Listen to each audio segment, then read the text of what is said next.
Almost everyone I know is completely obsessed with all of the 50 Shades of Grey movies. When the first movie came out, my girlfriends begged me to go see it with them, and I was actually pretty excited to go see it. All of the trailers made it look so amazing, and I was dying to go see what everyone was talking about. So we went to the movie theater, got our snacks, and got ready to watch the greatest movie ever. I won't lie, I was extremely disappointed after watching the first movie, and I didn't want to watch it ever again. 50 Shades of Grey is a series that everyone loves to watch, but these movies promote the normalization of sexual violence on a huge platform. The movie starts off with the first movie, 50 Shades of Grey, which sets the main plot for the series. It's basically about a college literature student named Anastasia Steele, who is played by Dakota Johnson, who just happens to be a virgin. Anastasia's life changes significantly after meeting a billionaire, Christian Grey. Anastasia goes in to interview Christian out of courtesy for her roommate Kate, who is very sick. Of course, Christian made Anastasia very curious and desperate to know more about him. Christian felt the same way about Anastasia and does everything in his power to get closer to her. After being a stalker and tracking Anna down, he asks her out on a date. From this point on, Christian showers Anna with expensive gifts and takes her out on spectacular dates. As they get to know each other better, Anna begins to realize that Christian is very controlling and has an odd personal life. She realizes that even though he's very wealthy, very successful, has a loving family, and a powerful business, he's still consumed by the need to control every aspect of his life. Now he feels the need to control Anna and her life as well. As things get more intense between the two, Christian tries to convince Anna to sign a non-disclosure agreement so that they can keep their relationship private. Anastasia eventually loses her virginity to Christian, and now he wants to introduce her to his very private personal life. Christian wants to introduce Anna to bondage because he is a dominant sadist. Now all of the people who have watched this movie have twisted ideals about sex that these movies are normalizing.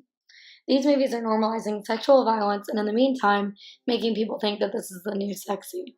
It's making women think that in order to be seen as sexy, you have to let your significant other do whatever they want, whenever they want. Of course, this isn't the first book or movie to include explicit sex or BDSM, but this movie reaches such a large audience, and that makes it all the more influential. In most of the reviews for this movie, people talk about how the movie barely has a plot.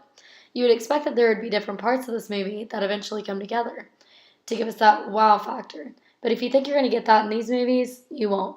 Throughout these movies, you'll watch Christian and Anna arguing, Christian and Anna vacationing, Christian and Anna arguing, vacationing, and well, you get the point. It's simply a never ending cycle of arguing and vacationing and sex. There is no huge plot twist, no thrilling scenes, it's just a very dull movie. The acting in these movies was what made them so hard to watch for me. First of all, Jamie Dornan is the most dull actor I've ever seen. I don't even think it was that his character was supposed to act that way, I think it's just how he is. I couldn't even enjoy listening to this beautiful man talk in the movie because it literally made me cringe. Throughout all of the movies, his voice is monotone the whole time. No emotion and absolutely no personality. Dakota Johnson actually acted great throughout the movies, but her co-star ruined it for her. Because of Jamie's dull acting, I saw almost no chemistry between the two actors in the movies. You can see how this would be a problem considering they have sex for the majority of the time in all of the movies. Christian is so controlling in this movie and makes Anna do whatever he wants, and this demonstrates female inequality. Throughout the movies, Christian always tells Anna what she can and cannot do, and Anna almost never has a say in anything because Christian is always setting the rules. For example, in 50 Shades Darker, Anna finally gets a job as a publisher and is becoming somewhat independent. Then Christian buys the company that Anna works at. Christian also buys Anna a new computer and a phone so that he can track her at all times. Anna is always doing whatever Christian wants her to do because she is scared that she might lose him. Aside from Anna fearing she might lose Christian, she is very shy and feels like she can't speak her mind to him. This is a really horrible thing to put into the minds of young women. Watching these kinds of movies can have a really huge impact on young minds, and this is what really worries me about these movies. I can also see where the people who absolutely love this movie are coming from as well.